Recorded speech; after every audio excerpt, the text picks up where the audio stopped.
Okay, let's see. If it's sliding to the right, let's draw a picture of this. Box sliding. Whoops.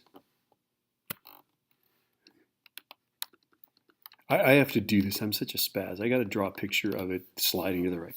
Okay, but it's decelerating. Okay, so this is tricky stuff, right? Look at that decelerating. What the heck does that mean, right? If it's got a positive velocity but it's going slower and slower, doesn't that mean that the acceleration is negative?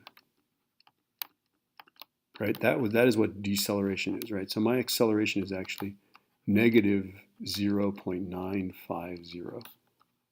Okay, remember that whole thing. If I'm moving to the right, but I'm going slower and slower, I'm actually accelerating this way.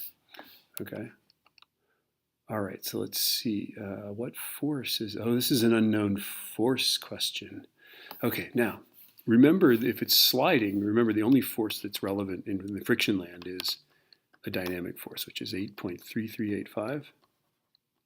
Now, if it's sliding to the right, the friction force is to the left. Right? I mean, correct? Okay, so that guy's going to be negative, right? Okay, and then there's some unknown force. I'll just draw it out here. I'll draw it as a push me, pull you force, right? We just don't know which way it is, right? And we've got a negative acceleration. So let's set this guy up. Negative 8.3385. Is that correct? Let's see, sliding to the right, friction to the left, yes. Plus unknown force. That's my unknown. Always make unknowns positive, right? That equals 5.00 times negative, and you'll mess it up if you miss that minus sign. That's super important there, right? You won't get the right answer, I promise you. You'll be back on a Tuesday afternoon if you miss that minus sign. Okay, let's see, how do we solve this? I guess what we do is we do this times this, and then we add that. So 5 times negative 0.95 plus 8.3385. I'm getting 3.5885.